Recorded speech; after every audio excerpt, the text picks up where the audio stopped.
Power star Pawan Kalyan గురించి ప్రత్యేకంగా introduction అవసరం లేదు. హీరోగా ఎంతో మంది అభిమానుల్ని సొంతం చేసుకున్నారు. అయితే ఒకవైపు సినిమాలు చేస్తూనే మరోవైపు మన ఆంధ్రప్రదేశ్ రాష్ట్రానికి డిప్యూటీ సీఎంగా బాధ్యతలు నిర్వహిస్తున్నారు. ఇక పదవి చేపట్టిన తర్వాత నిర్విరామంగా తన కృషితో పనిచేస్తున్నారు. అయితే పవన్ కళ్యాణ్ గారు ప్రస్తుతం సింగపూర్ వెళ్లారు. ఎయిర్పోర్ట్ లో భార్య అన్నా కొణిదలతో ఉన్న ఫొటోస్ కొన్ని బాగా వైరల్ అయ్యాయి. ఈ టైంలో ఆయన సింగపూర్ ఎందుకు వెళ్లారు అనే ప్రశ్న అందరినీ ఆలోచింపజేస్తోంది.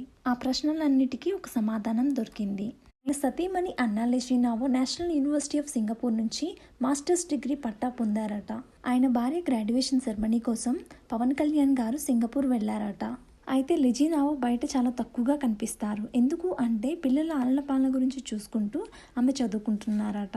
ఆయన భార్య గ్రాడ్యుయేషన్ సెరమనీలో ఇద్దరు కలిసి ఒక సెల్ఫీ దిగిన ఫోటోని సోషల్ మీడియా వేదికగా పవన్ కళ్యాణ్ గారు షేర్ చేసుకున్నారు.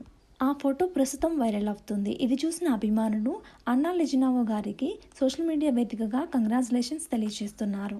మీకు ఈ వీడియో నచ్చినట్లయితే లైక్ చేసి ఇలాంటి మరిన్ని వీడియోస్ కోసం మన ఛానల్ని తప్పకుండా సబ్స్క్రైబ్ చేసుకోండి.